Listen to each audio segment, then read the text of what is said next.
Kaulah yang maha mulia, sungguh besar karunia yang Kau beri.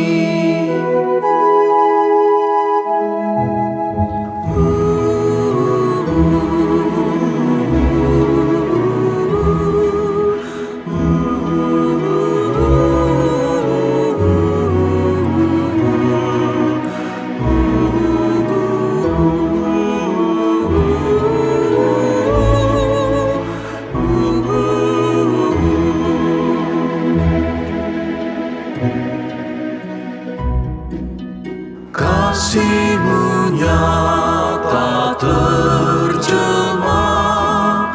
di sinar surya yang cerah, di sawah dan tuaiannya yang Kau beri.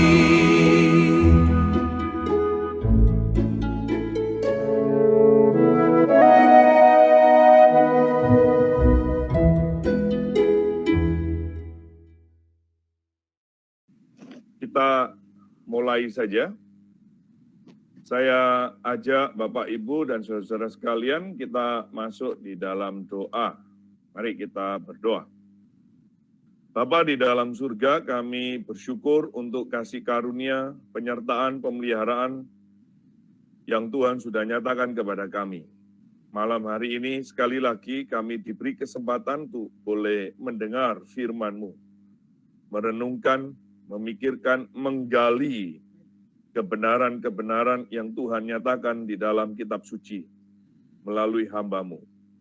Mari Tuhan berkati waktu yang akan kami lewati, pimpin hamba-Mu, urapi dengan kuat kuasa-Mu, hamba-hamba-Mu yang melayani, alat-alat yang digunakan, biarlah ini boleh terus menjadi berkat dimanapun kami berada. Terima kasih Tuhan, inilah seru sembahyang dan doa syukur kami. Di dalam Kristus Yesus Tuhan kami memohon, kami berdoa. Amin. Ya, sekali lagi selamat malam Bapak, Ibu, dan saudara sekalian. Selamat bergabung dan selamat menikmati kelas pengajaran iman Kristen yang pada malam hari ini akan dilayani oleh hambanya Bapak Kissinger Situmeang. Nah, sebelum kita mendengarkan kebenaran firman Tuhan, kita akan mendengarkan satu pujian yang akan disampaikan oleh hambanya, Ibu Penginjil Teresia Pasaribu, yang akan menaikkan satu pujian yang akan kita renungkan juga. Waktu dan kesempatan saya berikan kepada Ibu Teresia. Setelah pujian nanti langsung akan disambung oleh hambanya Pak Kissinger untuk menyampaikan materinya. Tuhan memberkati kita sekalian.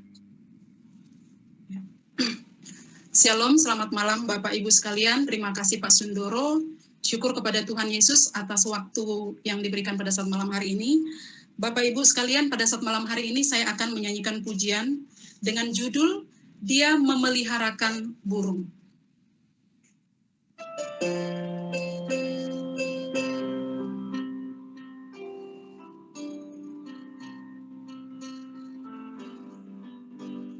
Mengapa keluh kesah, mengapa kecewa, mengapa hati susah dan gundah gulana? Yesuslah sahabatku yang memberkatiku. Dia peliharakan burung, juga peliharakanku. Dia peliharakan burung, juga peliharakanku. Sekarang ku memuji lagu menggema, karena aku pun dijaga oleh oleh Bapa semesta. Ku dengar suara Tuhan, buangkanlah susahan. Ku beroleh perhentian, tiada ketakutan. Tuhan pimpin jalanku, ku mau ikut serta. Dia peliharakan burung, juga peliharakanku. Dia peliharakan burung, juga peliharakanku.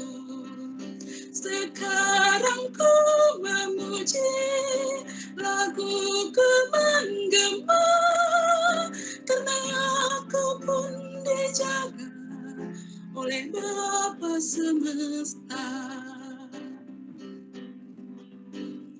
Bila datang pencobaan, jangan putus asa.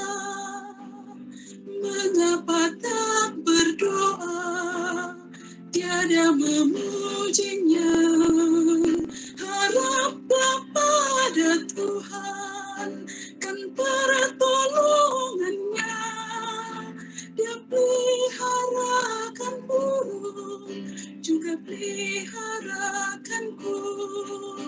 Dia peliharakan burung, juga peliharakanku. Sekarang ku memuji, lagu ku menggema, karena aku pun dijaga oleh Bapa semesta. Sekarang ku memuji, lagu ku menggema, karena aku pun dijaga oleh Bapa semesta. Baik, selamat malam Bapak Ibu Saudara yang dikasihi Tuhan. Saya bersyukur sekali bisa bersama-sama dengan Bapak Ibu di dalam pembinaan iman Kristen ini. Saya mungkin yang beberapa kali ya, mungkin Bapak Ibu yang baru pertama kali kenal sama saya. Nama saya Kissinger, gitu ya. Saya sehari-harinya sebagai dosen di STTI Efrata Surabaya, dan juga mengajar mata kuliah agama dan filsafat di UK Petra dan juga di Ubaya Surabaya ya. Bersyukur sekali malam hari ini bisa berkesempatan untuk membawakan firman Tuhan bagi kita dan kita bersama-sama mau belajar. Oke, sebelum kita mulai, mari sama-sama kita berdoa, kita serahkan pemberitaan firman Tuhan ini ke dalam tangan Tuhan.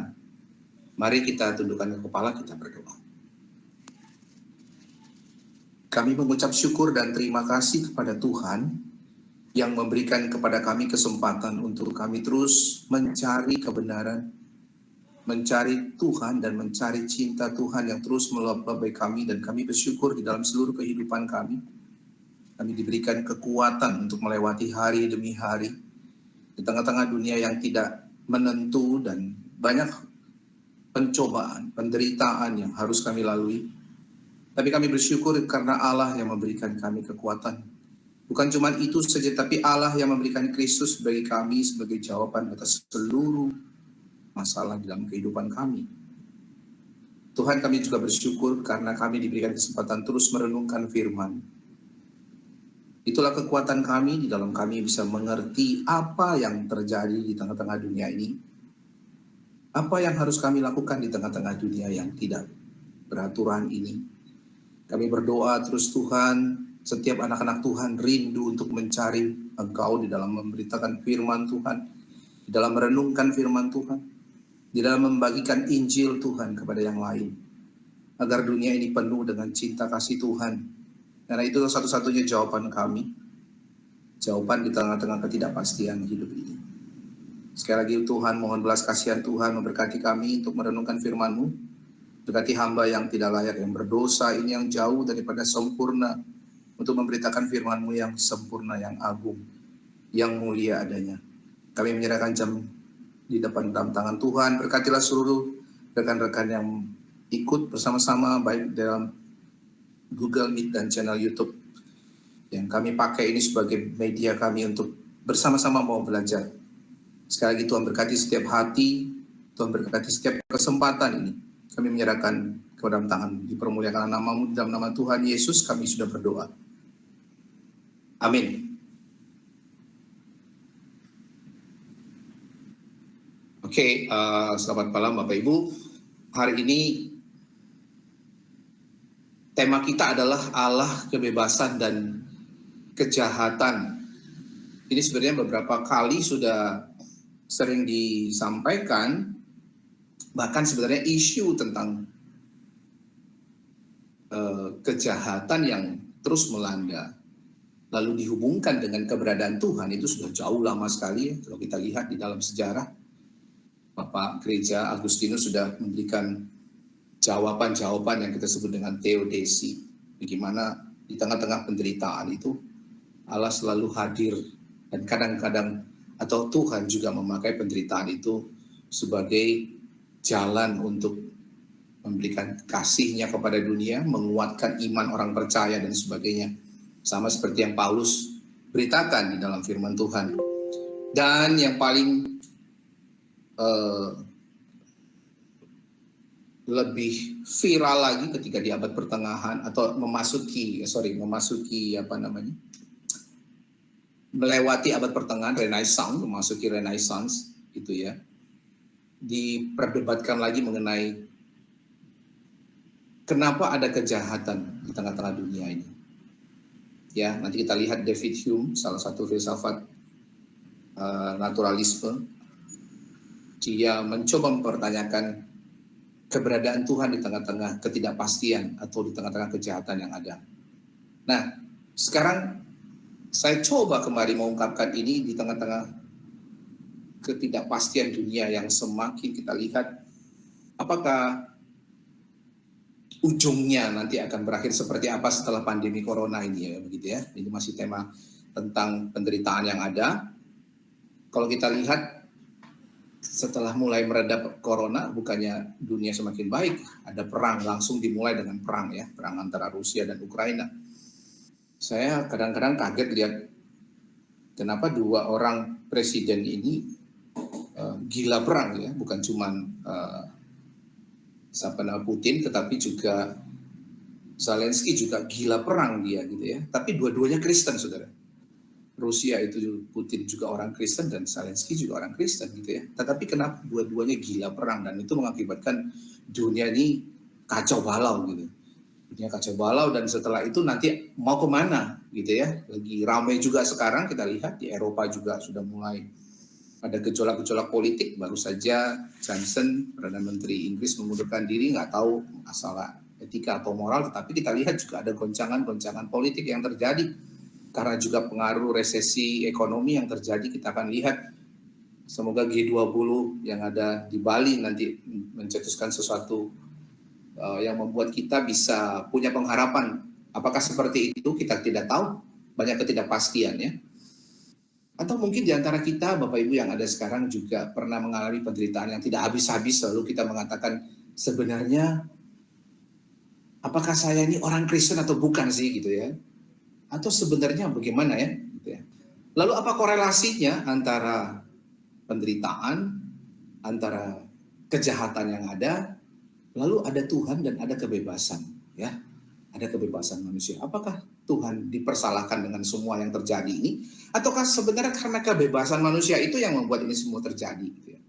Ada Allah, ada kebebasan, dan ada kejahatan. Nanti kita akan pelajari semua malam hari ini. Kita berdoa supaya ini bisa kita bahas dengan baik. Pertanyaan yang pertama, misalnya sering sekali kalau kita lihat realita yang terjadi, Bapak Ibu Saudara, apakah Allah Maha Baik? Ya, ini yang selalu ditanyakan oleh para filsuf di abad-abad Renaissance gitu ya. Masuki zaman modern juga ini pertanyaan juga sama. Apakah sebenarnya Allah Maha Baik? Jadi kita gini, saya juga mau mengajak kita untuk kita berapologetik kepada mereka yang belum percaya, atau mereka yang kita sebut dengan ateis, kita barangkali ya. Tetapi bukan itu saja Bapak Ibu, kepada orang Kristen juga yang meragukan imannya, mereka yang agnostik, atau mungkin Bapak Ibu yang mereka yang belum orang Kristen juga kita akan bisa melihat sampai di mana kedalaman teologi Kristen bisa menjawab ini. Ya, mungkin Bapak Ibu sering menginjili, mungkin di Bali ada orang-orang Hindu yang menjadi tanggung jawab besar kita, bagaimana kita melihat banyak sebenarnya ladang yang harus kita kerjakan gitu ya. Tapi bagaimana jika pertanyaan-pertanyaan ini datang kepada kita ya? Apakah Allah Maha Baik? Jika Allah Maha Baik, mengapa ada banyak kejahatan dan penderitaan di dunia? Kalau dia baik, berarti sebenarnya kejahatan itu dia bisa redam karena ini memang dia tidak suka dengan kejahatan. Lalu mengapa manusia begitu bebas melakukannya? Rusia habis bombardir terus, kita nggak tahu Ukraina sampai kapan ini. Belum lama ini kita baru aja beberapa hari, 2 atau 3 hari, mantan Perdana Menteri Jepang dibunuh dengan begitu gampangnya gitu ya.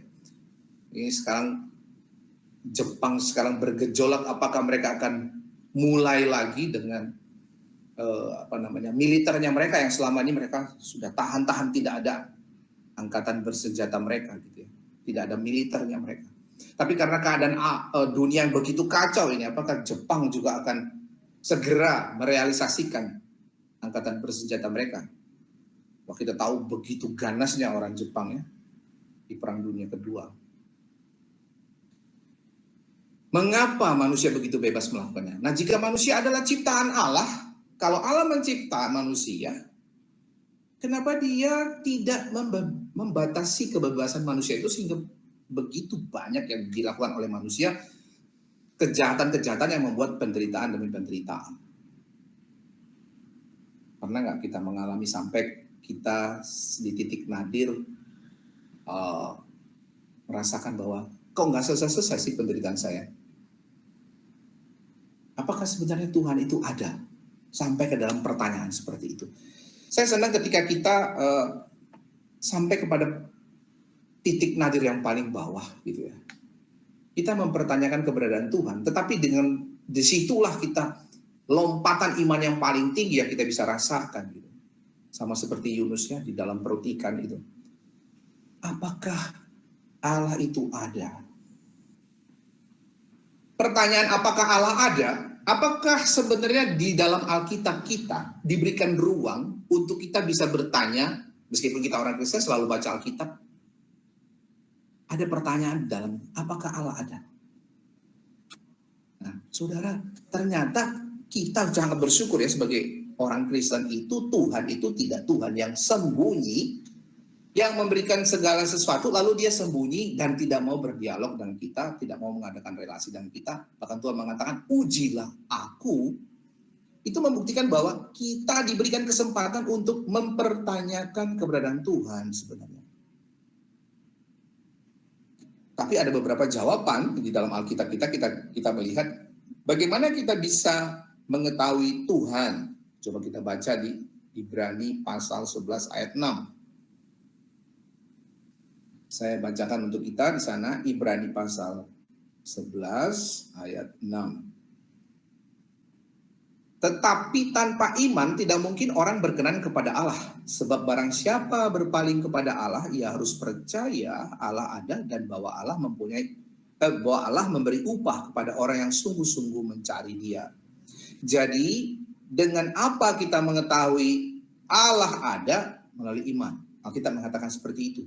Tanpa iman, tidak mungkin orang berkenan kepada Allah. Ibrani mengatakan seperti itu. Lalu Yohanes 20 ayat 29. Kata Yesus kepadanya, ini kepada Thomas ya. Karena engkau telah melihat aku, maka engkau percaya. Berbagilah mereka yang tidak melihat namun percaya. Ada orang yang percaya ada Tuhan tanpa melihat. Itu melalui iman. Yesus mengkonfirmasi itu kepada Thomas. Thomas, you percaya kepada saya karena kamu melihat. Kamu bisa meraba. Tetapi nanti berbahagialah orang-orang yang tidak meraba, tidak melihatnya. Tidak ada indera, hubungannya dengan indera, dengan imannya. Tetapi melalui iman percaya saja yang diberikan oleh Tuhan. Kemudian Alkitab juga memberikan kesempatan bagaimana kita mengetahui Tuhan melalui wahyu. Allah mengutus nabi-nabi, mengutus rasul-rasul untuk memberitakan firman-Nya. Kemudian Tuhan memberikan kitab suci dan juga Yesus Kristus yang kita sebut dengan wahyu khusus ini. Itulah cara kita mengenal Tuhan. Dan juga ada dengan cara wahyu umum. Itu melalui alam semesta. Jadi kalau dikatakan, apakah kita memberikan kesempatan kepada kita untuk mengenal atau mencari atau mempertanyakan Tuhan, apakah Allah itu ada? Jawabannya, yes. Ada dua argumentasi. Melalui Alkitab sendiri, dan juga melalui logika berpikir kita. Nah, argumentasi logika ini sering sekali orang memaknai sebagai orang-orang filsafat mengatakan argumentasi logika ini kita akan lihat secara ontologis, teleologis, kosmologis, dan moral. Ya, ada 4 cara kita mengenal Allah melalui argumentasi logika kita. Next. Nah, di situ kita lihat inilah yang dipakai oleh teologi natural, ahli-ahli teolog pada abad-abad pertengahan untuk melawan orang-orang yang mempertanyakan tentang keberadaan Allah dari logika berpikir. Jadi sekali lagi, saya mengajak kita ketika ada orang mempertanyakan misalnya, Tuhan tuh ada nggak sih? Kamu ceritain, kenapa begitu banyak penderitaan dan kamu masih yakin Tuhan itu ada? Ya, saudara, kalau di Bali itu sangat banyak kesempatan kita menginjili ya. Saya senang sekali ketika berhadapan dengan orang-orang asing misalnya, lalu mereka mengatakan jelas-jelas, oh saya itu tidak percaya Tuhan, saya begitu ya. Misalnya kalau saya pergi ke Monkey Forest misalnya ya, suatu ketika saya pernah ke Monkey Forest lalu ketemu bule-bule, saya heran lihat mereka video lalu catat ya, primata, saya bilang kan sama dia, primata, kamu senang sama primata? Yes. Lalu cerita-cerita, saya bilang saya orang Kristen, lalu dia ketawa dan dia mengatakan, masih percayakah kau kepada Alkitab yang sangat kuno itu? Jadi di Bali itu banyak sekali saudara kita kesempatan untuk berbicara kepada orang gitu ya. Atau di mana saja ya, di daerah-daerah lain juga ada kesempatan kita berbicara kepada orang lain untuk mempertanyakan Tuhan itu siapa. Nah, salah satu teolog yang terkenal adalah Thomas Aquinas. Dia memperkenalkan bagaimana cara kita mengenal Allah melalui rasio dan wahyu. Ya. Itu disebut dengan teologi natural, suatu pembuktian eksistensi Allah dari keberadaan alam semesta ini secara rasional. Secara rasional. Jadi kalau orang pengen tahu secara rasional, bisa-bisa saja. Jadi kalau orang tanya seperti itu, saudara jangan mengatakan, ini baca Alkitab. Ya, dia akan, loh, seperti saya bilang tadi, ada orang boleh mengatakan, kamu masih percaya sama Alkitab yang kuno itu. Ya, jadi kita coba berdialog sama mereka, secara rasional seperti apa. Nah, sebuah pandangan teologi di mana kebenaran yang religius itu dicari dengan menggunakan logika berpikir kita. Tentang apa? Tentang alam ini. Kenapa ada alam ini? Bagaimana alam ini bisa terjadi dan apa yang terjadi kita membaca sebuah realita di dalam alam ini bukan berdasarkan wahyu-wahyu ilahi ya. Sekali lagi bukan berdasarkan wahyu-wahyu ilahi. Nah, teolog natural ini merespon manusia untuk bercerita tentang wahyu umum. Ya, Roma juga mengatakan sebenarnya manusia nggak bisa berdalih kok ada Tuhan. Dengan apa? Dengan melihat alam semesta ini yang dengan keteraturannya. Nah, teolog natural merupakan suatu tindakan manusia, satu cara untuk memahami wahyu Allah tentang dirinya dalam ciptaan. Ya, kita memahami wahyu Allah yang Tuhan berikan kepada dunia ini tentang dirinya Allah di dalam ciptaan. Nah, wahyu umum adalah apa yang Tuhan lakukan, apa yang Allah lakukan. Sedangkan teologi natural ini adalah apa yang kita lakukan dengan wahyu itu. Jadi ya, sekali lagi saudara saya ulang kembali. Wahyu umum itu apa? Apa yang Allah lakukan. Ya, baik dia menciptakan, baik dia mengirimkan anaknya, baik dia memberikan firman Tuhan. Tapi teologi natural adalah apa yang kita lakukan dengan wahyu itu. Bagaimana cara kita memahami wahyu itu. Kira-kira seperti itu ya. Next. Nah, di dalam teologi natural, suatu pembuktian ketidakberadaan Allah. Kalau kita menjawab ketidakberadaan Allah, dari alam semesta ini kita sebut mereka adalah penganut ateologi natural. Mereka tidak percaya melalui keberadaan alam semesta ini ada Allah. Maka kita sebut dengan ateologi natural. Misalnya, jika Allah ada, mengapa ada kejahatan? Jika Allah itu maha baik dan maha kuasa, bukankah seharusnya dia tidak akan membiarkan kejahatan tetap merajalela? Tentu dong ya, dia maha baik, dia maha kuasa. Jika dia membiarkannya, bisa jadi dia tidak maha baik atau tidak maha kuasa. Ini yang kita sebut dengan the problem of evil ya, yang dikembangkan oleh atau diperkenalkan oleh David Hume. Next.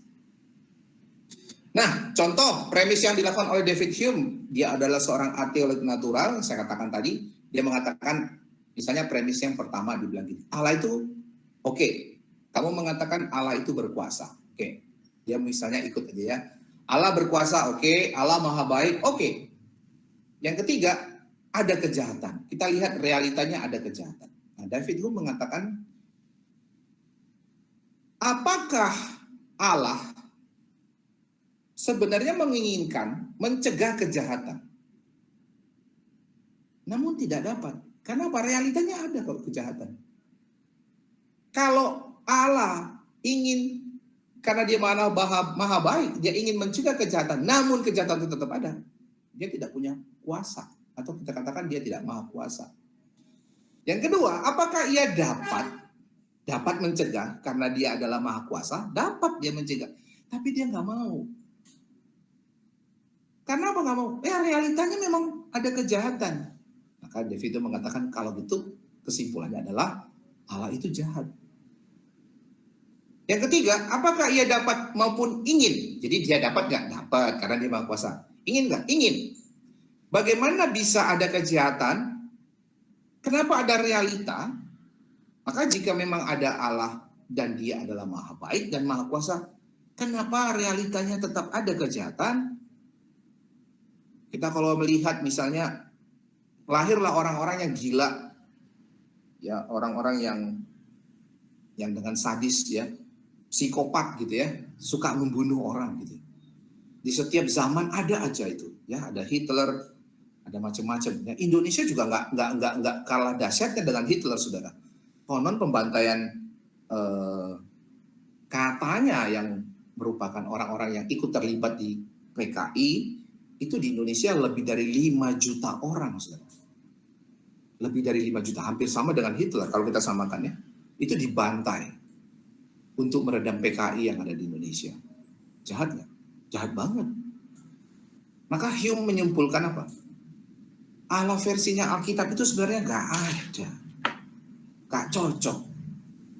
Dengan apa yang disampaikan di dalam Alkitab, dia adalah yang baik, dia adalah yang berkuasa, tetapi realitanya kejahatan itu tetap ada. Next.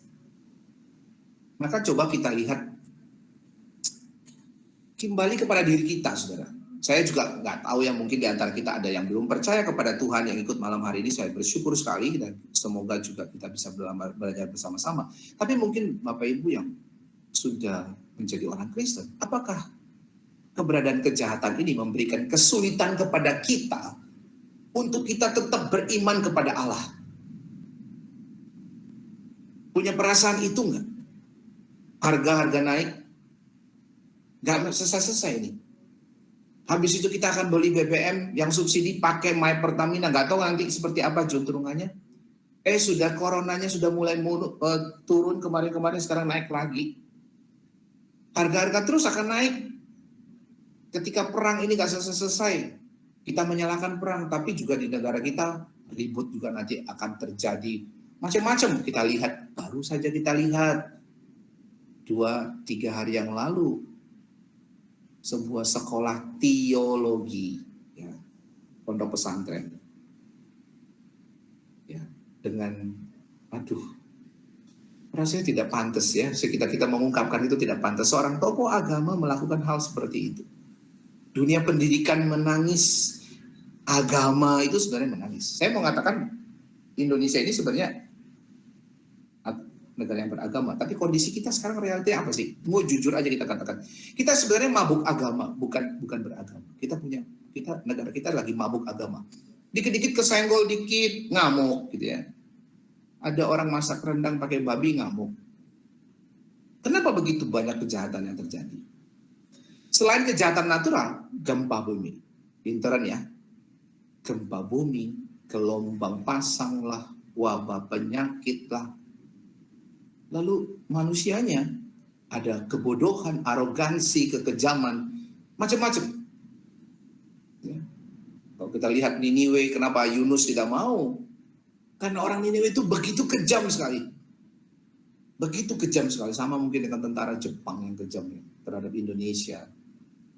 Orang digantung, dikuliti, digantung terbalik, dibiarkan kering. Gimana kita mau menginjili orang-orang seperti itu? Tapi kita juga kadang-kadang berkata, benar gak sih? Ada Tuhan. Kehadiran penderitaan kejahatan seperti kontradiksi kepada doktrin iman kita. Saya bukan mengajak kita down lagi, bukan ya. Kita mau belajar bersama-sama. PIK ini sudah lama sekali dan kita bersyukur sarana kita untuk belajar bersama-sama. Nah, Allah tidak pernah mendorong manusia itu untuk berdosa. Hanya karena dia menciptakan mereka, menganugerahkan mereka kemampuan untuk bisa memilih berbuat dosa atau tidak berbuat dosa. Apakah tujuannya sebenarnya itu menciptakan manusia seperti itu? Karena kalau kita lihat, enggak gitu juga kali. Karena ada malaikat-malaikat yang tidak berdosa, yang selalu melayani Tuhan dan melayani manusia.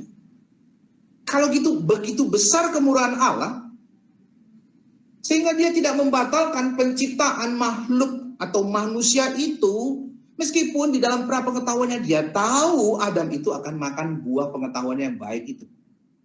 Begitu kan ya, logika berpikir kita. Begitu kan doktrin kita.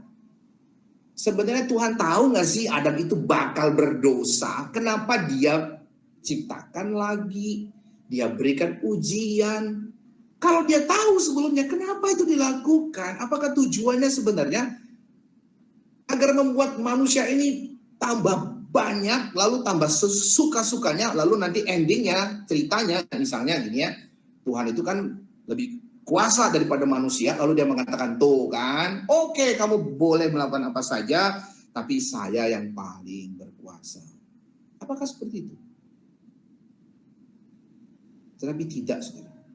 Saya mengatakan begini, contohnya misalnya, masih ada bagi kita, coba kalau kita bayangkan, kuda yang melarikan diri itu kan kuda hidup ya, lompat dari kandangnya, barangkali dari ransnya dia lari, itu pasti lebih baik daripada kuda pualam yang diam aja gitu ya.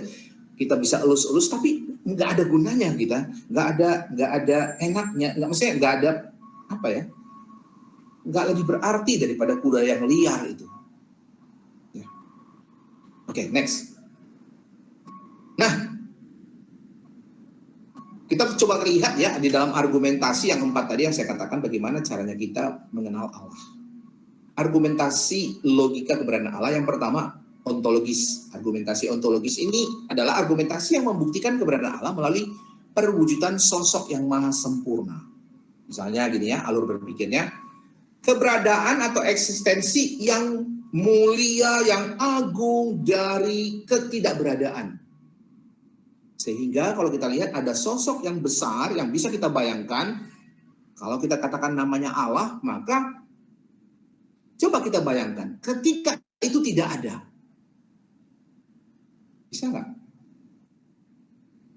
Bisa nggak saudara sekarang bayangkan? Kita balik untuk jalan berpikir kita. Kalau tidak ada yang maha kuasa, yang maha baik, tidak ada namanya Allah itu, apa yang bisa saudara bayangkan? Maka Anselmus dari Canterbury, dia mengatakan begini,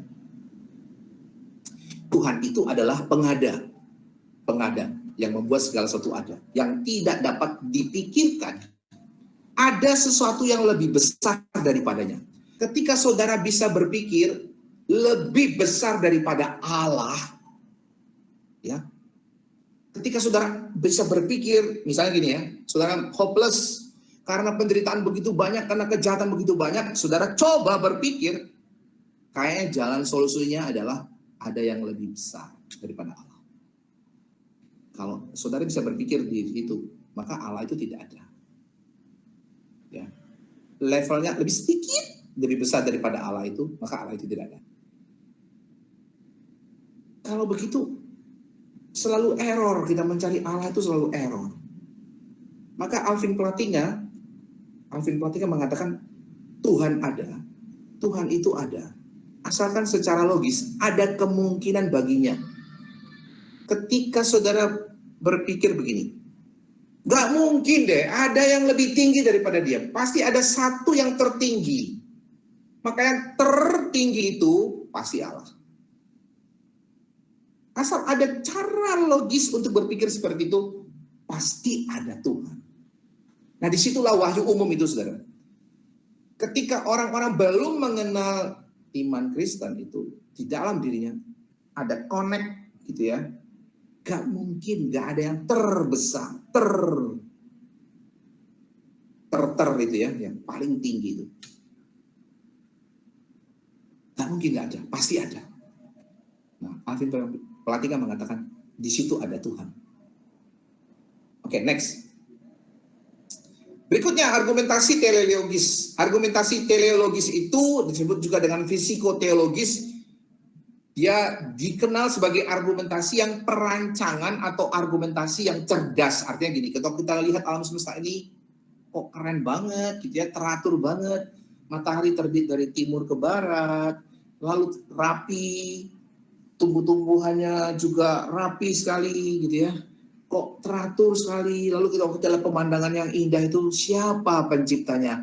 Pasti penciptanya itu cerdas, berdasarkan bukti-bukti yang sudah kita lihat ini. Nah, perancangan cerdas ini, itu yang kita sebut dengan Allah itu sendiri. Nah, argumentasi teleologis itu menyatakan bahwa alam semesta menunjukkan sebuah perancangan yang begitu luar biasa, pasti ada perancang yang luar biasa itu. Saudara bisa rasakan ketika bumi ini saudara, geser dikit aja, apa yang terjadi?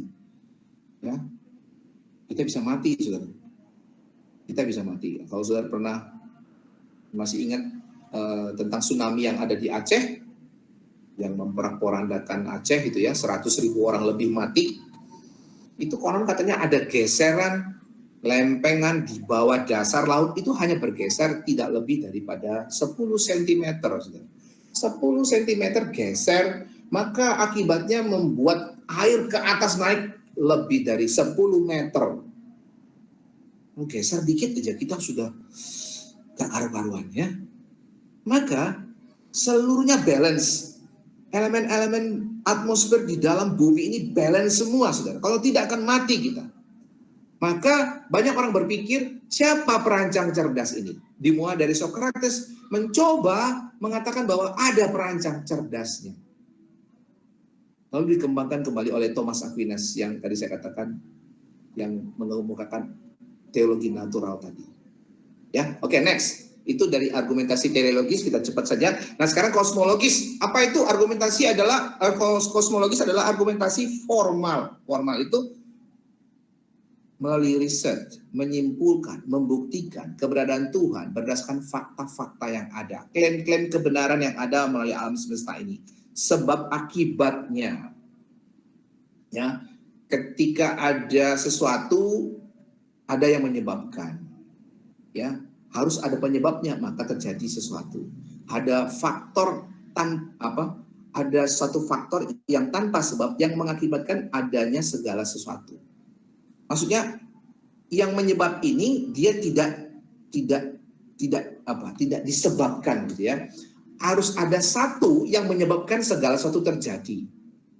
Kalau Aristotle mengatakan ada yang menggerakkan bumi ini bergerak, saudara, alam semesta ini bergerak semua dengan teratur gitu ya, berotasi, berevolusi. Tapi yang menggerakkan ini dia sendiri stay, tidak bergerak, unmoving mover. Ya, Aristotle mengatakan yang menggerakkan tetapi dia tidak ikut bergerak. Kemudian dikembangkan lagi dengan Thomas Aquinas dengan cosmological argument ini, argumentasi kosmologi. Oke, berikutnya yang terakhir, argumentasi moral. Apa yang dikatakan argumentasi moral? Kita bisa melihat Allah dari argumentasi moral ini, dari tatanan-tatanan moral yang ada. Kenapa banyak suku-suku bangsa memiliki tatanan moral? Kenapa begitu rapi sekali? Padahal kalau kita lihat, siapa yang memulainya? Ya, dari Aceh sampai ke Papua, suku-suku kita punya aturan-aturan moral.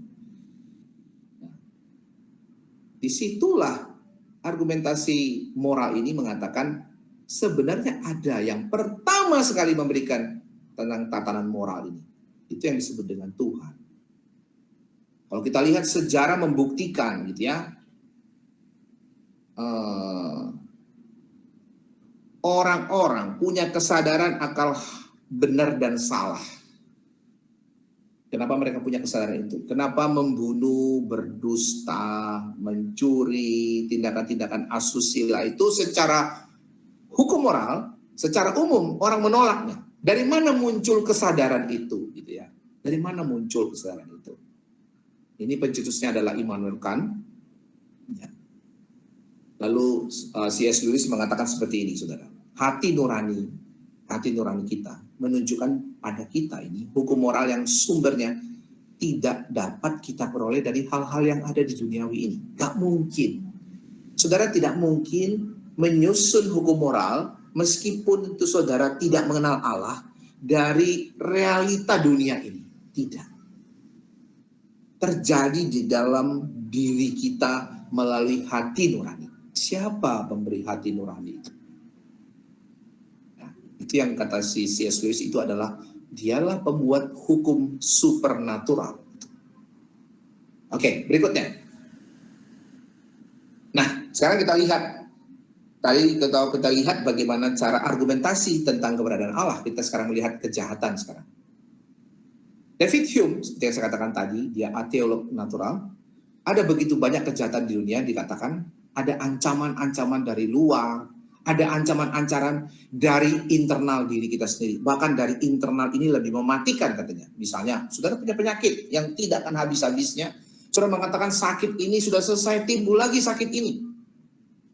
Ada sekarang kegilaan, stres, dan sebagainya. Saudara pernah mengalami depresi yang berlebihan.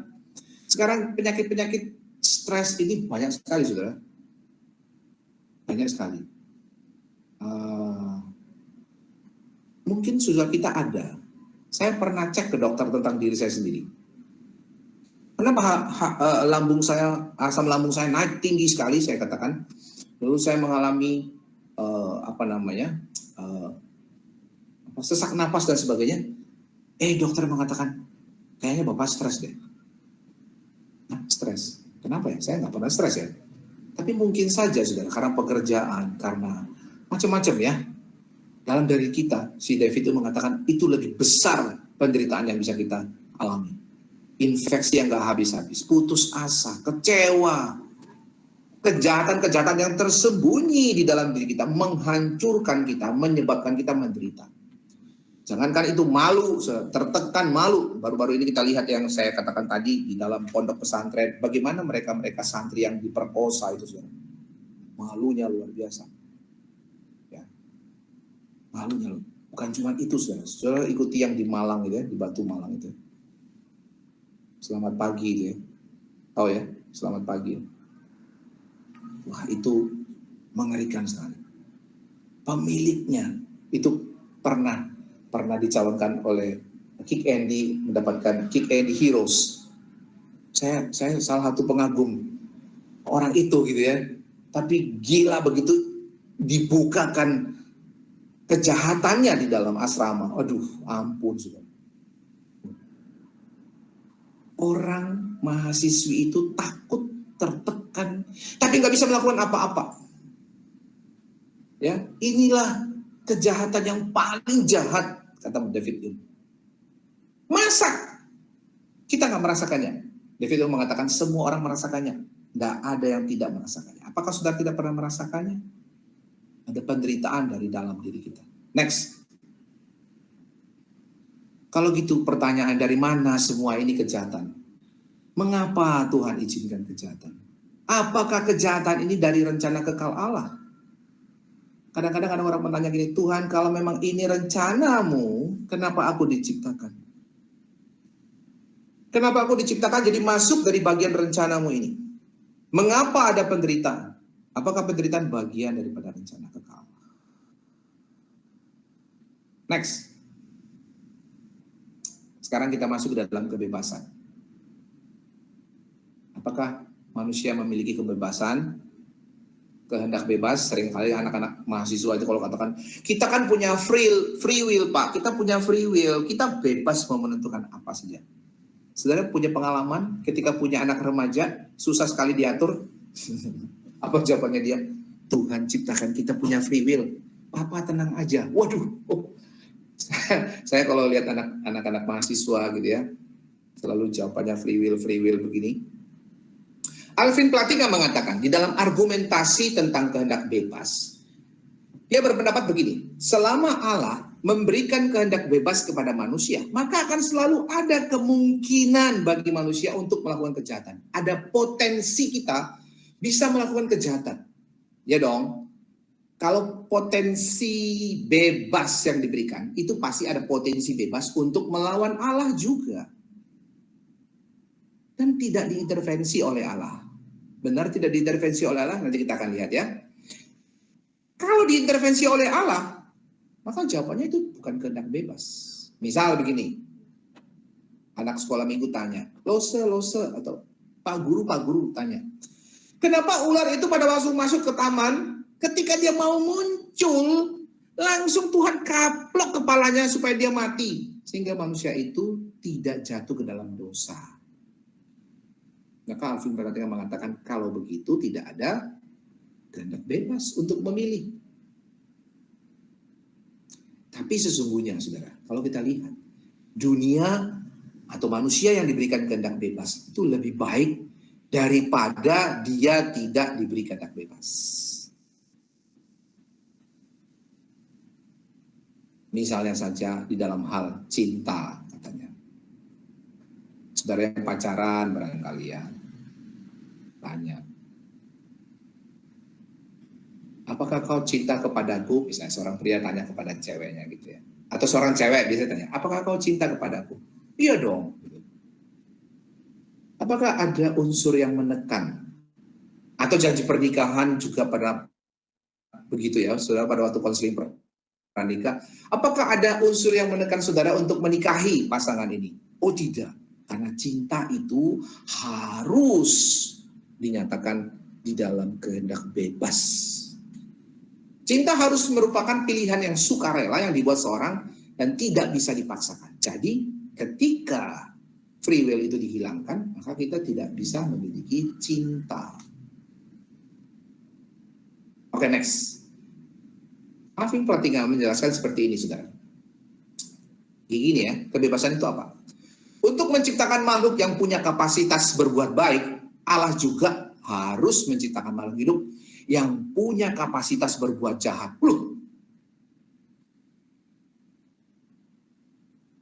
Saudara bisa bayangkan kebaikan siapa di dalam Alkitab? Ini saya boleh kesempatan saudara bersuara. Siapa yang menurut saudara di Alkitab paling baik orangnya? Oh, Paulus. Paulus ya. Yang paling baik. Oke, sekarang kita berikan contoh di dalam Alkitab. Siapa yang paling jahat? Boleh nggak? Jangan-jangan Paulus juga. Ya, Melki ya. Paulus juga kali. Dia membunuh orang Kristen. Di depannya dia Stefanus dirajam mati. Lucu ya. Di satu sisi dia paling baik. Tapi dia pernah paling jahat. Ada orang di depan matanya dilempar batu. Saudara bayangkan satu orang melempar kita, itu sakitnya minta ampun. Tapi kalau ratusan orang sampai kita mati, dan kita dengan santai menyaksikan itu dengan senyuman, tapi masalahnya dua-duanya Tuhan ciptakan. Paulus yang baik dan Paulus yang jahat itu. Atau mau kita sebut siapa tokoh yang paling jahat? Siapa mau berani kasih? Oke. Ya, Siapa Pak? Yudas lah yang menjual Yesus. Yudas yang menjual Yesus. Yudas yang menjual Yesus mungkin dibandingkan dengan rasul yang lain, Yohanes yang mengasihi Yesus, murid yang paling dia kasih. Dua-duanya Tuhan ciptakan. Tuhan mengatakan kepada Yudas, Yudas, lakukanlah apa yang ingin kau lakukan. Free will. Maka, oke, kita kembali di sini. Alvin Plantinga mengatakan untuk menciptakan manusia yang punya kapasitas yang sangat baik. Seorang Yohanes yang rela sampai hadir di kayu salib. Dia juga menciptakan Yudas yang menjual dia. Sama-sama diciptakan punya kemampuan untuk melakukan satu yang baik, satu yang jahat. Ya. Yudas sayang sekali punya kapasitas yang hebat itu. Sampai Tuhan pilih dia jadi seorang bendahara di dalam kelompok rasul ini, murid-muridnya. Dia salah gunakan kebebasan itu. Yohanes, dia dipilih Tuhan. Dia betul-betul menggunakan dengan baik, dengan bebas untuk bertanggung jawab dan mencintai Tuhan sampai dia mati. Seimbang. Dia dapat melakukan, orang itu dapat melakukan dengan keinginan sendiri, tapi Tuhan tidak cegah itu terjadi. Tuhan tidak kaplok Yudas pada waktu mau menjual dia. Dia biarkan Yudas lakukan apa yang ingin kau lakukan. Kondisi kita, saudara, kita belajar sama-sama. Kondisi kita pada waktu kita diciptakan dan sekarang ini kondisi manusia, kalau kita lihat, ketika manusia diciptakan, ya ini kalau teologi reform mengatakan, kondisi kita itu namanya posse peccare, bisa berdosa. Loh, saya dulu kaget belajar ini. Kenapa dikatakan bisa berdosa? Kenapa bisa tidak berdosa harusnya? Tetapi bisa berdosa. Karena kondisi kita sebenarnya bisa berdosa dan bisa tidak berdosa. Possible to sin. Posse peccare. Bisa berdosa. Itulah kondisi Adam dan Hawa pada waktu diciptakan. Dia belum mengenal dosa, tetapi dia possible to sin. Bisa berdosa, possible untuk melakukan tindakan dosa. Maka itu perlu diuji Bapak Ibu. Kalau kita lihat Kristus yang dilahirkan, kondisinya dia apa? Non posse peccare, non possible to sin. Karena apa? Karena Kristus adalah tujuan daripada rencana keselamatan Allah. Ingat ya, kalau Kristus itu tujuan rencana keselamatan Allah, rencana keselamatan Allah itu bersifat kekal, tidak akan mungkin dia berdosa. Kalau dia berdosa maka akan gagal. Kita tahu bahwa Tuhan rencana tidak pernah gagal. Tapi rencana Tuhan untuk Adam, bolehkah si Adam ini gagal? Boleh. Jawabannya boleh. Tetapi Adam yang gagal tidak membuat rencana Tuhan gagal, atau alam semesta ini menjadi gagal. Tetapi kalau Kristus gagal itu, maka alam semesta ini akan gagal. Tuhan akan gagal semua. Maka Kristus itu non posse peccare.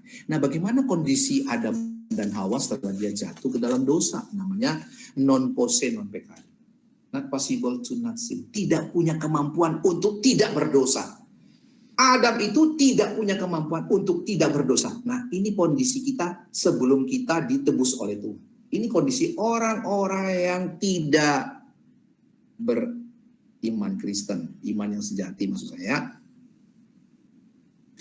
Kalau kita bukan menjadi orang Kristen yang sudah ditebus Kristus, maka kita selalu punya potensi untuk berbuat dosa. Tidak mampu bahkan untuk tidak berdosa.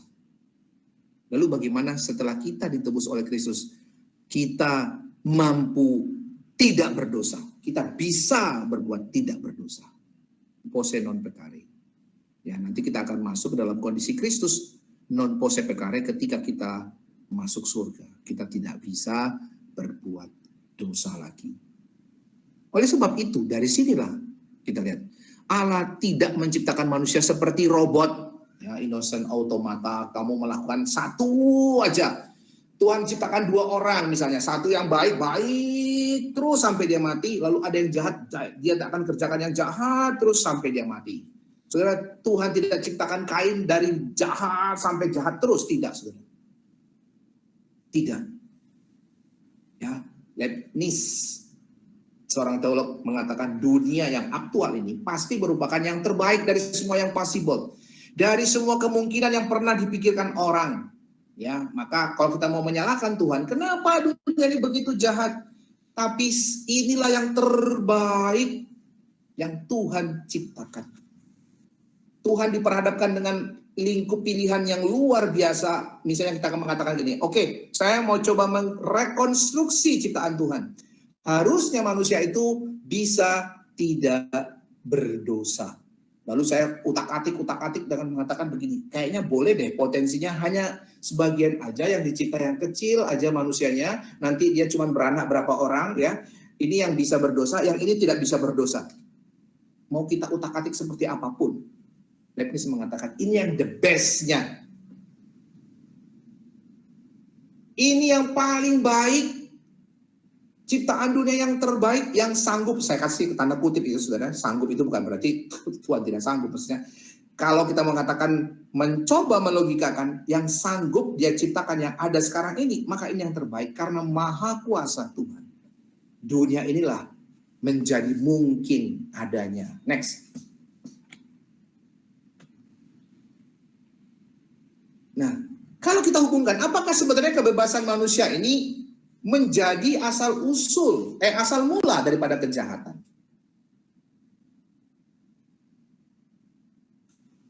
Kejahatan bukanlah suatu yang memiliki keberadaan, Bapak Ibu. Kalau ditanya orang, apakah sebenarnya kebebasan manusia itulah yang menjadi mula kejahatan sehingga kita bisa mempersalahkan Tuhan?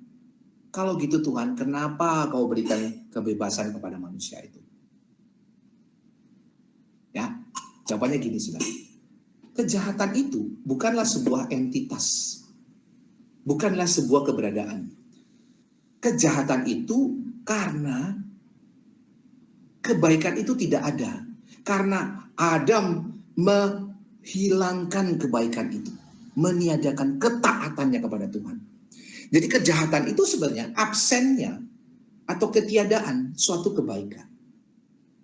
Norman Geisler mengatakan gini, kejahatan itu bukan merupakan entitas yang aktual, tapi kejahatan itu merupakan sebuah kerusakan yang nyata di dalam entitas yang aktual. Misalnya contoh gini, kita melihat sebuah pohon, ada pohon, oke? Lalu kita selidiki, ternyata pohonnya sudah lapuk, akarnya sudah mati. Apakah kita sebut dia si lapuk? Tidak, kita sebut dia si pohon. Lapuk itu bukan membuat entitasnya hilang, tidak. Tapi kehidupan pohon itu yang membuat dia hilang entitasnya, seolah-olah dia bukan pohon lagi. Contoh misalnya yang kedua, mobil yang berkarat. Apakah kita katakan, si karat lewat? Oh tidak, tapi mobil itu lewat. Kalau kita lihat, banyak karatannya. Iya, tapi dia tetap adalah mobil. Demikian juga dengan gigi kita yang busuk, kanker otak dan sebagainya. Bahkan kematian itu bukan sebuah entitas, Bapak Ibu. Nah, apalagi kita orang Kristen ya, kalau ditanya, kemana kita setelah kita mati? Kata kemana itu menunjukkan bahwa kita belum selesai. Tapi kita tidak ada lagi di tengah-tengah dunia ini, yes. Betul. Tapi kita seolah-olah berpindah. Kita yang tetap dihitungkan ya. Jadi bukan menghilangkan entiti kita. Jadi kejahatan itu sebenarnya kalau kita katakan, di mana kejahatan? Ketika kebaikan itu tidak ada. Maka banyak orang sekarang teolog berkembang, ya, teologi penderitaan misalnya. Berkembang dengan mengatakan begini, kalau begitu kejahatan itu ada karena apa? Karena struktur masyarakat yang salah. Struktur masyarakat yang salah bagaimana? Misalnya di tengah-tengah masyarakat, kita melihat karena ada misalnya kapitalisme, banyak orang-orang akan rentan memiliki dampak daripada kapitalisme ini. Kejahatan itu kapitalisme. Oh, berarti kejahatan itu bukan karena dosa. Oh, kita tidak bicara dosa sekarang. Kejahatan itu karena struktur masyarakat yang salah. Akibatnya banyak orang yang rentan. Nah, rentan itu adalah penderitaan. Misalnya begini, saudara. Kita misalnya di tengah-tengah COVID ini, sadar apa tidak sadar, kalau saudara punya rumah yang mewah, jangan katakan mewah lah ya, ada AC cukup, lalu saudara bisa memiliki seperangkat alat elektronik yang baik untuk bisa melakukan Zoom seperti ini, atau misalnya Google Meet seperti ini, YouTube dan sebagainya. Saudara punya handphone yang baik dan sebagainya, rumah saudara nyaman, maka ketika saudara dibilang social distancing, physical distancing, saudara nyaman, saudara. Tapi ketika orang yang rumahnya RSSS, rumah sangat kecil ya, sangat susah selonjor gitu ya, di rumah lebih dari 1 jam tuh rasanya gerah gitu, maka susah dia untuk hidup social distancing, physical distancing. Dialah orang-orang yang rentan untuk kena COVID, ya kan? Saudara yang tidak rentan bisa beli obat segala macam dan segala macam. Maka banyak sekarang teolog liberal yang mengatakan kejahatan itu muncul daripada sosial masyarakat, daripada kultur, daripada budaya kita. Ya memang sih, itu sebenarnya akibat daripada perbuatan dosa sebenarnya. Jadi realita yang pertama itu karena dosa itu. C.S. Lewis dalam bukunya Mere Christianity mengatakan, kehendak bebas itu adalah apa yang membuat kejahatan itu menjadi mungkin. Apa yang membuat kejahatan menjadi mungkin? Saudara punya kehendak bebas nggak? Ketika saudara buai jadi suatu kejahatan, maka itu adalah kejahatan. Lalu kenapa Tuhan memberikan kehendak bebas kepada makhluk itu? Karena kehendak bebas itu membuat kejahatan menjadi mungkin, dan satu-satunya yang memungkinkan ada cinta dan kebaikan dan kegembiraan yang sangat berharga yang bisa kita miliki. Selalu berpikir, kita diajak untuk berpikir apa? Paradoks ya. Dengan kehendak bebas kita. Kita bisa melahirkan kejahatan, oke, tetapi kita bisa melahirkan cinta, kebaikan, kegembiraan. Oke, kebebasan manusia itu kita harus hubungkan dengan kedaulatan Allah. Ini cara kita. Ini konklusinya. Harus dihubungkan dengan kedaulatan Allah. Kenapa? Karena Dia yang memberikan. Ada tanggung jawab. Thomas Aquinas mengatakan, manusia diciptakan untuk sebuah tujuan. Ada tujuannya. Nggak cuma Tuhan tuh kayak tiba-tiba, aduh, kok aku ciptakan ya. Saudara kalau membaca Alkitab, hati-hati dengan perkataan misalnya, pada waktu Tuhan lihat menara Babel gitu ya, dia mengatakan, dia menyesal menciptakan manusia. Itu kata menyesal itu sebagai sebuah tulisan dari versi kita manusia untuk mengerti hatinya Tuhan. Kita seperti kayak berbicara dari personifikasi. Tuhan itu menyesal gitu. Tuhan tidak pernah menyesal, saudara. Tuhan tahu dan Tuhan tidak pernah berubah. Dia tahu dari Alfa sampai Omega. Maka Tuhan tidak pernah menyesal sebenarnya. Tetapi dari bahasa kita untuk membahasakan Tuhan itu, mempersonifikasikannya. Maka Thomas Aquinas mengatakan, tujuan supernaturalnya adalah kita itu tidak sempurna di dalam diri kita.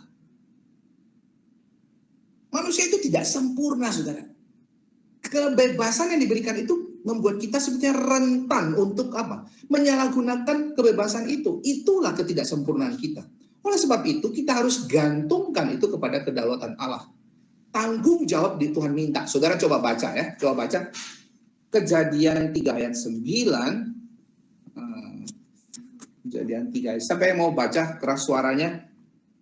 Kita mau lihat apa reaksi Tuhan terhadap Adam dan Hawa ketika kebebasan itu dia lakukan gitu ya.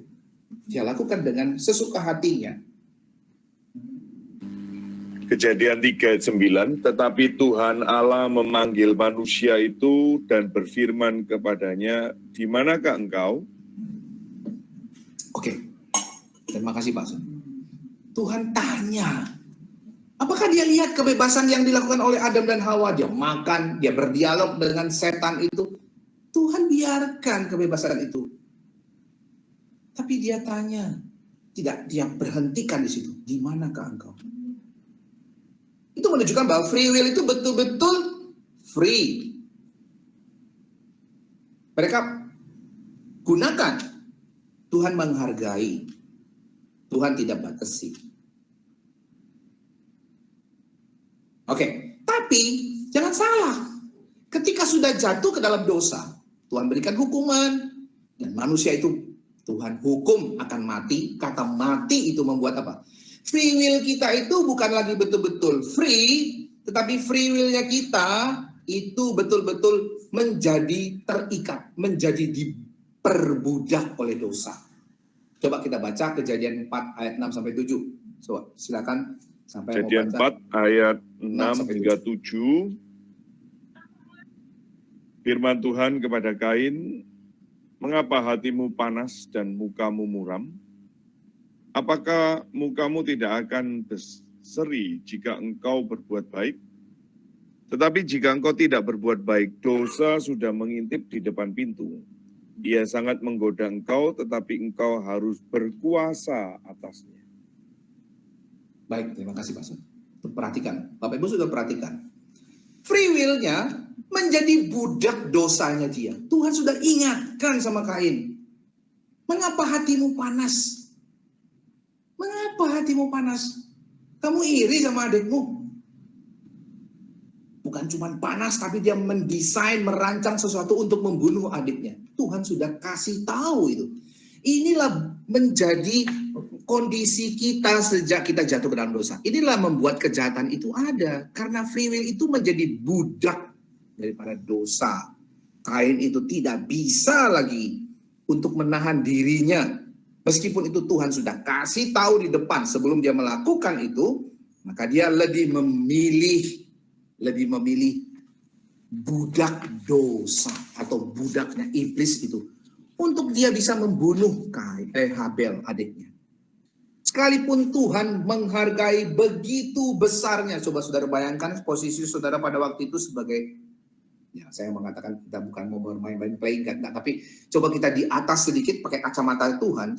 Saudara hadir di situ, saudara hadir di surga pada waktu memperhatikan Kain dan Tuhan sudah katakan, "Hei, kenapa kamu? Kenapa panas hatimu? Apa yang kamu mau rancang itu?" Mungkin saudara lagi di samping Tuhan, "Ayo Tuhan cegah dong. Gimana sih?" Saudara pasti bilang gitu kan. Pasti kita akan ngomong gitu. Karena apa? Dampaknya luar biasa. Adanya pasti dibunuh. Nah itulah namanya free will yang diperbudak. Apa kita bisa melepaskan diri daripada perbudakan ini? Tidak bisa. Tidak bisa. Padahal Tuhan menghargai, sangat menghargai free will-nya kita. Next, Pak. Next. Oke. Jadi, pertanyaannya, apakah kebebasan manusia itu meniadakan Allah? Apakah Kain meniadakan Allah? No. Tuhan, tanggung jawabmu mana, Kain?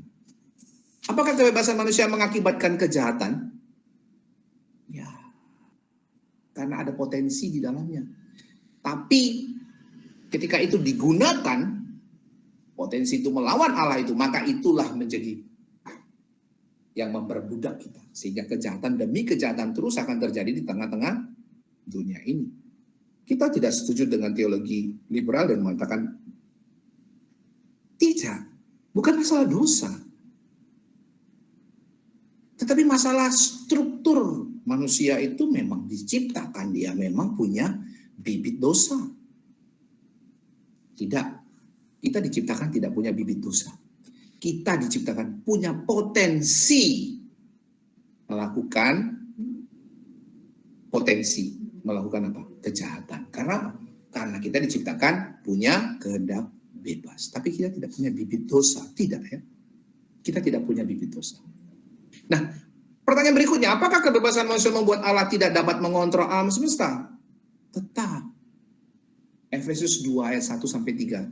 Karena semua manusia oleh kehendaknya sendiri, oleh free will-nya sendiri, sudah mati secara rohani, berada di bawah kuasa iblis, diperbudak dosa dan di bawah murka Allah.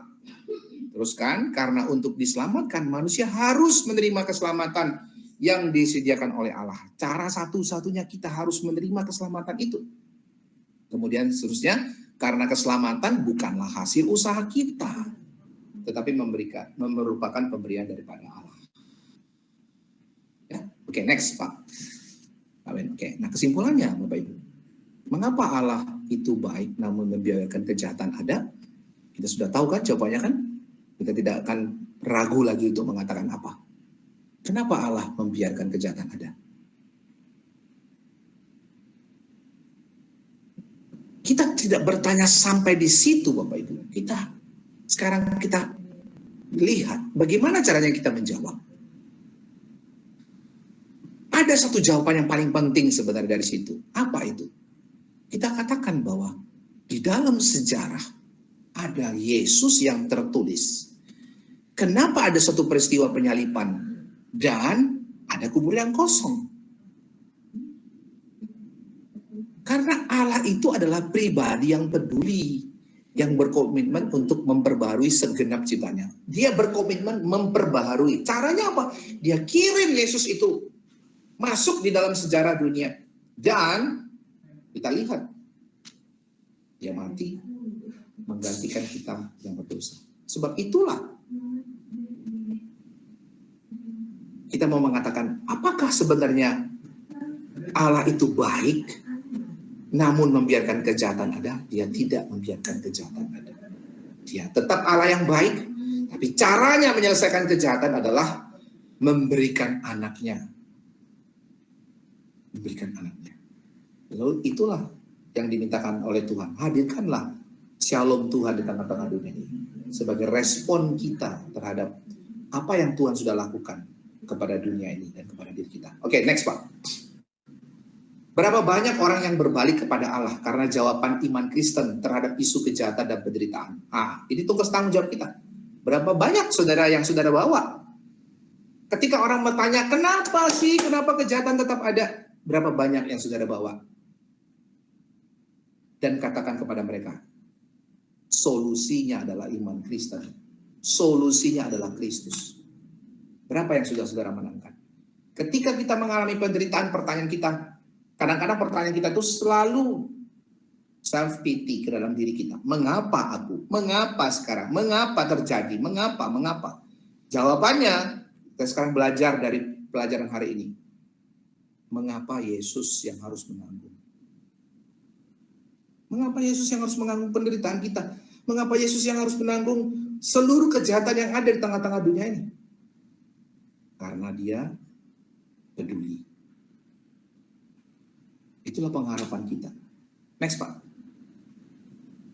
N.T. Wright mengatakan, ketika kita belajar membaca kisah tentang Yesus dan memahaminya sebagai sebuah kisah tentang kasih Allah yang melakukan bagi kita apa yang tidak bisa kita lakukan bagi diri kita sendiri. Ini ya, saudara pelan-pelan kita katakannya. Ketika kita belajar membaca tentang Yesus dan memahami Yesus itu sebagai sebuah kisah tentang kasih Allah yang melakukan bagi kita yang tidak bisa kita lakukan pada diri kita sendiri. Termasuk kita pertanyakan, kenapa kita selalu menderita? Kenapa ada kejahatan? Maka pemahaman itu akan terus-menerus memberikan kita ucapan syukur yang disertai rasa kekaguman yang luar biasa. Sebuah pengalaman yang sangat dekat di hati seorang Kristen. Ketika pertanyaan itu selalu ada di kepala kita, maka jawabannya, mengapa Yesus? Bukan mengapa saya menderita, mengapa ada kejahatan. Tapi hadirkanlah pemahamanmu tentang mengapa Yesus yang harus menyelesaikannya. Next, di terakhir. Alkitab menceritakan kisah tentang kejahatan. Satu persatu Tuhan buka. Ini loh akibat daripada perbuatan jahatnya kamu. Free will-nya kamu. Tuhan bukakan satu Alkitab kita itu, kita bersyukur kepada Tuhan. Tuhan tidak tutupi segala kejahatan. Tuhan bukakan. Tapi Tuhan juga beritakan bagaimana Allah menyelesaikan semua problema kejahatan ini dan menyelesaikan menjadi suatu kemenangan di dalam Yesus Kristus. Maka pertanyaannya bukan lagi di problem of evil. Pertanyaannya lagi bukan masalah-masalah kejahatan itu yang mengganggu, tetapi the greater good ini Itu fakta kejahatan yang ada di dalam dunia ini justru menyatakan bahwa Tuhan itu maha kuasa. Tuhan itu mampu mendatangkan kebaikan dari kejahatan. Mampu mendatangkan kebaikan dari kejahatan. Dia mengatakan kepada Yudas, lakukanlah apa yang ingin kamu lakukan. Yudas melakukan. Endingnya adalah Tuhan yang dipermuliakan di kayu salib itu. Kejahatan tidak pernah menghalangi, tidak akan sanggup menghalangi, bahkan justru dipakai oleh Tuhan untuk mencapai tujuan dan rencana. Tuhan mengatakan, hai maut, di mana sangatmu? Kaget pasti kita. Kenapa caranya begini? Luar biasa. Maka di situ kita melihat kenapa dari kejahatan Tuhan menghadirkan kebaikan. Maka tema kita hari ini itu adalah Allah, tapi kita kasih tahu Allah itu berdaulat. Kebebasan itu apa? Kebebasan yang tunduk pada otoritas Allah. Kejahatan itu di dalam hukuman Allah. Ya, membuat kita semakin mengerti siapa Allah yang kita sembah, sehingga kita tidak ragu lagi. Kita tidak menjadi agnostik, jadi orang Kristen yang selalu mempertanyakan keberadaan Tuhan. Dari sini kita akan terus punya kekuatan untuk mau terus memberitakan Injil kepada yang lain. Menghadirkan shalom Tuhan sebagai bentuk atau cara kita untuk menyelesaikan kejahatan yang ada. Mari kita tundukkan kepala kita berdoa. Kami bersyukur ketika Tuhan membukakan satu persatu pemikiran kami yang selalu meragukan Tuhan. Mungkin di tengah-tengah kami banyak kami mengalami penderitaan demi penderitaan. Kami yang tidak bersalah dipersalahkan. Kami yang tidak pantas menerima berbagai penderitaan ditimpakan kepada kami. Kami adalah orang-orang yang rentan. Tapi kami bersyukur punya Kristus yang selalu memberikan jawaban kepada kami. Kenapa Kristus? Kenapa mesti Kristus? Kenapa Kristus yang datang? Kami dipuaskan oleh jawaban itu. Tuhan ajar kami untuk selalu bersyukur kepada Tuhan.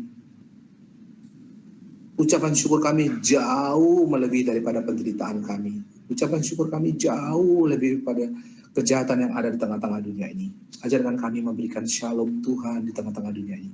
Memberitakan Injil Tuhan, karena itu adalah jawaban. Kami tidak akan memberikan kebebasan kami dengan cuma-cuma. Percuma, tapi kami meletakkan kebebasan kami di dalam kedaulatan Allah sebagai tanggung jawab kami. Kami melepaskan hak kami di kaki salibnya Kristus. Biarlah kami juga kebebasan kami disalibkan bersama-sama dengan Kristus, sehingga kami memberikan, mewartakan pengorbanan, mewartakan cinta kasih Tuhan di tengah-tengah dunia ini. Terima kasih Tuhan. Terima kasih untuk firman-Mu hari ini. Dalam nama Tuhan Yesus kami berdoa. Amin. Baik, terima kasih Pak hambanya, Pak Kissinger, sudah menyampaikan materi. Bapak, Ibu, dan saudara sekalian, saya ingin menyampaikan satu pengumuman ya untuk minggu depan, kelas minggu depan. Ini hari itu, minggu depan saya bertepatan ya, kembali ke Denpasar, saya akan memimpin dan saya akan membahas mengenai sosok lagi, yaitu Simon si penyihir dan persoalannya. Itu ada di Kisah Rasul 8. Harap Bapak Ibu saudara bisa kembali mengikuti dan saya undang untuk juga mendorong ya, juga mengundang saudara yang lain untuk boleh sama-sama belajar dan bertumbuh mengarah kepada Kristus. Nah, saudara berdoa untuk perjalanan berikutnya. Saya akan ke Tamiang Layang, lalu ke Kalsel, akan memimpin satu KKR ya, 2 malam, lalu ada mengisi di Raker, di Tamiang Layang, itu rapat kerja hamba-hamba Tuhan untuk di daerah Kalteng ya, Kalteng. Lalu di hari Minggunya saya di Banjarmasin saya akan melayani di GKKA, Banjarmasin, itu ada talk show. Lalu hari Minggu saya akan melayani di Gereja Metodis di Banjarmasin. Saudara berdoa itu. Lalu saya akan kembali tanggal 17 ke Bali. Yaitu saudara-saudara yang bisa saya sampaikan dan saudara ingat di dalam doa. Sekali lagi bersyukur dan berterima kasih kepada hambanya Pak Kissinger Situmeang yang sudah menyampaikan dan memaparkan materi mengenai Allah, kebebasan, dan kejahatan ini. Nah, sekali lagi kiranya ini boleh menjadi berkat dan mendorong kita untuk terus mengabarkan Injil, menghadirkan shalom, menghadirkan kerajaan Allah itu di bumi seperti di surga. Sehingga itulah tugas kita, dan itulah panggilan kita, itulah kewajiban kita mengabarkan Injil. Sekali lagi terima kasih Bapak Ibu dan saudara yang sudah mengikuti kelas Speak kita pada malam hari ini. Mari kita akhiri di dalam doa. Minta sekali lagi hambanya Pak Kissinger untuk menutup kita atau pertemuan kita pada malam hari ini di dalam doa. Baik, mari Bapak Ibu, Saudara, kita akan tutup dengan doa. Bapak, kami sungguh bersyukur Tuhan berikan kami kesempatan untuk menyelesaikan pembinaan iman Kristen hari ini. Dengan sukacita kami bisa melakukan dengan baik dan tanpa ada satu halangan apapun. Kami terus berdoa untuk program-program yang diberikan kepada pelayanan garam ini. Kiranya Tuhan terus memberikan pertumbuhan, Tuhan terus mengembangkan pelayanan ini sehingga bisa menjangkau begitu banyak jiwa-jiwa. Terus berdoa untuk rekan-rekan Pak Sundoro, Pak Samuel, dan rekan-rekan yang lagi mengadakan perjalanan pelayanan ke daerah-daerah, khususnya sekarang di Kalimantan, Buntok, dan juga untuk waktu-waktu ke depan, ke Papua dan sebagainya. Kami berdoa Tuhan terus akan pelihara, Tuhan akan jaga, Tuhan akan terus memberikan pelayanan-pelayanan ini kepada mereka untuk mereka bisa kerjakan, dan kami semua juga turut terlibat di dalamnya. Tuhan berkati rekan-rekan yang terlibat di dalam pelayanan ini, berikan mereka kesehatan, berikan mereka hikmat, berikan mereka kekuatan untuk melakukan perjalanan dari perjalanan, untuk melakukan pemberitaan firman Tuhan. Berkati orang-orang yang mereka temui, dan kiranya Tuhan juga pertobatkan mereka di dalam pemberitaan firman Tuhan ini. Berikan mereka kekuatan untuk menjangkau orang-orang yang belum mengenal Tuhan juga. Kiranya Tuhan juga memelihara hamba-Mu sampai ke Bali dengan selamat. Terima kasih Tuhan, kami juga berdoa pada malam hari ini menurut firman-Mu, biarlah Tuhan terus menjangkau kami semua, menggerakkan kami, mempertobatkan kami, mempertumbuhkan kami. Kami berdoa biar firman-Mu menguatkan hidup kami, sehingga kami bisa terus menghadirkan shalom Tuhan di tengah-tengah dunia ini. Terima kasih Bapak, terima kasih untuk hari ini. Dalam nama Tuhan Yesus kami mengucap syukur dan berdoa. Amin.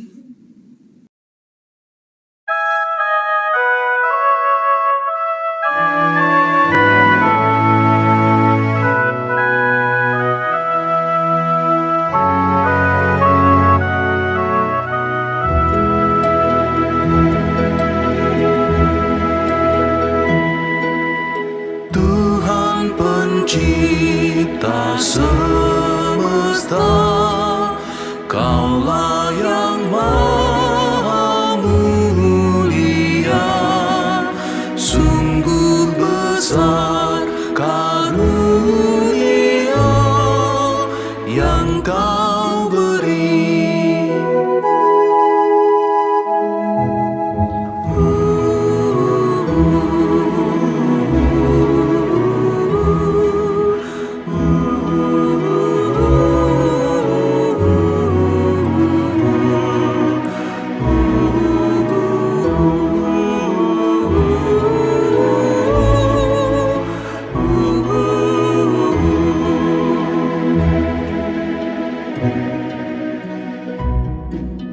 Kasih-Mu nyata